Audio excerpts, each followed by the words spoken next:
Pag maraming classroom, hindi na seksikan sa classroom ang estudyante.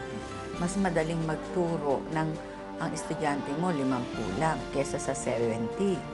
Pagkatapos noon, ang bata matututukan mabuti kung sino yung hindi nakakabasa. Mauunawaan kagad.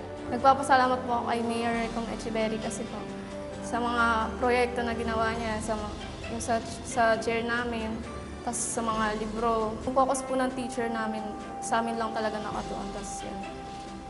Tapos yung mga classmate ko po, makakapag-study na po sila ng maayos. Ang magiging maganda po yung future namin sa pamamagitan po ng mga buildings na binigay po ni Mayor. Kasi po, mas marami po kami makukuha ang kaalaman kasi nga po, hindi po mahihirapan yung mga teachers namin sa pagtuturo. Noon, isang basketball court sa bawat 11 barangay. Ngayon, 70 bagong covered courts ang napagawa na ginagamit sa sports, barangay assemblies at iba pang activities.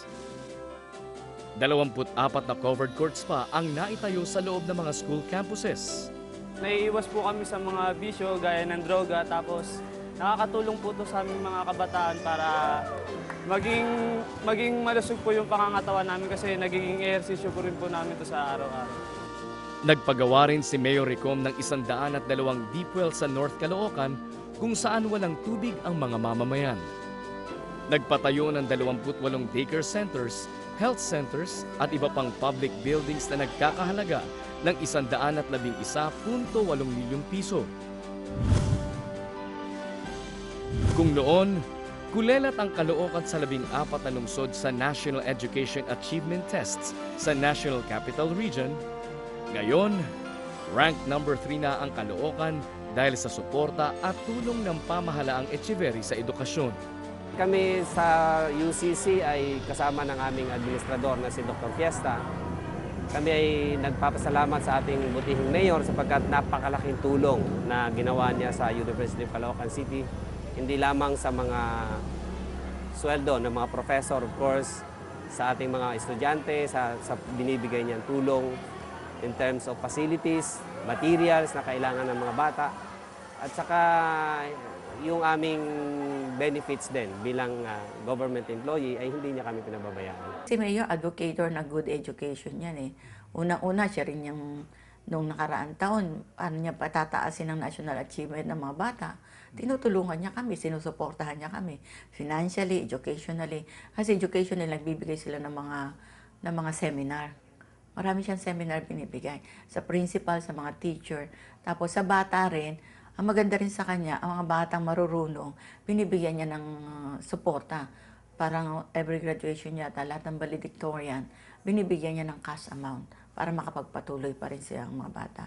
Ganon si Mayor talaga.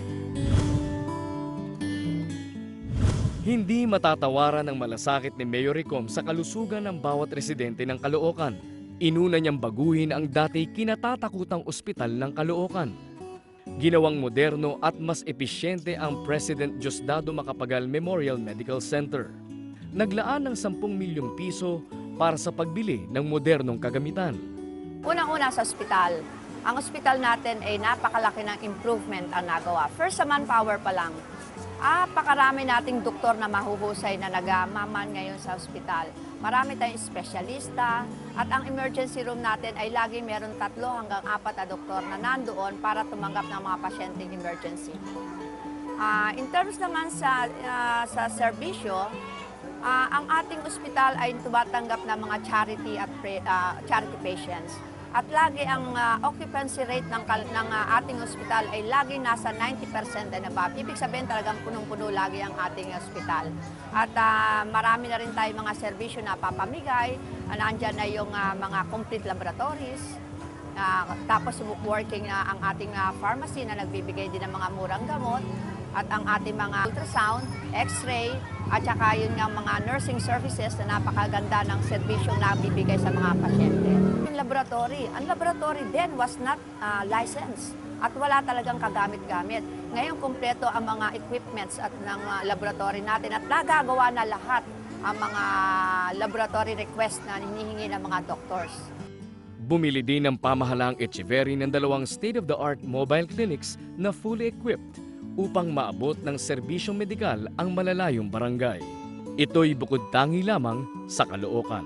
Hindi na ho kami pupunta sa malayong lugar para magpa-check up. Maganda ho itong ginagawa ni Mayor na para kami, yung panahon namin bilang magulang, hindi na namin makasikaso kung sakaling kami may sakit, hindi na kami makapagpa-check up dahil gawa ng malayo. Ngayon, itong ginagawa ni Mayor na pupunta sa isang lugar na may libreng check-up, maano mo sa amin, mahusay at mainam mo sa amin. Bumili din ng 2 karagdagang ambulansya si Mayor Ricom at nagtayo ng kauna-unahang City Animal Pound sa Caloocan. Dahil dito, ginawaran ng Caloocan ng Scroll of Honor mula sa Philippine National Red Cross at very good rating mula sa Public Service Delivery Audit ng Civil Service. Tinagurian ding second cleanest city sa Metro Manila ang Caloocan at nabigyan ng Out of the Box Award mula sa Mother Earth Foundation dahil sa husay nito sa makabagong pamamaraan ng ecological solid waste management. Matagumpay na nahimok ni Mayor Ricom ang mga kapitan ng 188 barangays ng Caloocan na makilahok sa Materials Recovery Facility Program ng lungsod upang mabawasan ang basura ng may 27%. Dito inilalagay ang mga pwede pang pakinabangan na naihiwalay na basura sa bawat barangay o mga bawat bahay. Noon po sir, masasabi po natin na wala pong kaayusan, lalo pagdating po sa basura, sa koleksyon ng basura. Hindi po normal po ang koleksyon ng time po na yun eh. Kumpara po ngayon, napakaganda po na naging sistema. Lalo po nung pinatupad na po natin yung Republic Act 9003, yung tamang pangangasiwa po ng mga basurang ating pong kinokolekta, lalo po sa mga bahay, kabahayan po natin. Ngayon, nung pinatupad po natin po yun, through the initiative po ng ating pumutihing Mayor, Mayor Ricom Echeverry, at ganoon din po sa ating National Liga President RJ Echeverry po, silang po mag-ama po ang nag-spearhead po nito pong batas po na to para mapaganda at mapaayos po ang buong Caloocan. Ngayon, required na po ngayon sa bawat barangay magkaroon po ng MRF na tinatawag, yung Materials Recovery Facility. Yun po yung mga classification po na kagaya ng lata, plastic, mga bagay na ating tinatapon na meron ho palang pakinabang. Bukod sa nakakabawas sa basura, nakakatulong pa po sa iba at nadidiscover namin kung anong dapat gawin doon sa hindi namin dating ginagawa. O yung mga dating walang ginagawang natuto po sila gumawa ng mga recycled na ano rin po nila, na-adapt po nila yung naituro ko. Kahit na hindi ka perfect paggawa, pero at least natuto po sila kung paano po gawin ng mga kagaya nung sa papel. Ang naituro ko sa kanila dati, paggawa ng frame.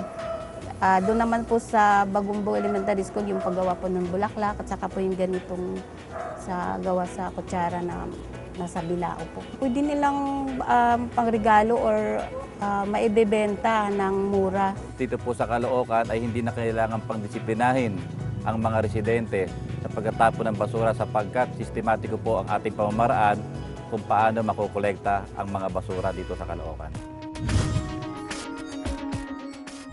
Kung noon, ang Caloocan ay luklukan ng krimen. Ngayon, ito ay isang mapayapa, maayos at responsableng pamayanan.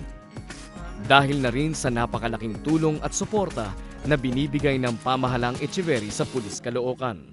Katulad ng pagbigay nito ng 40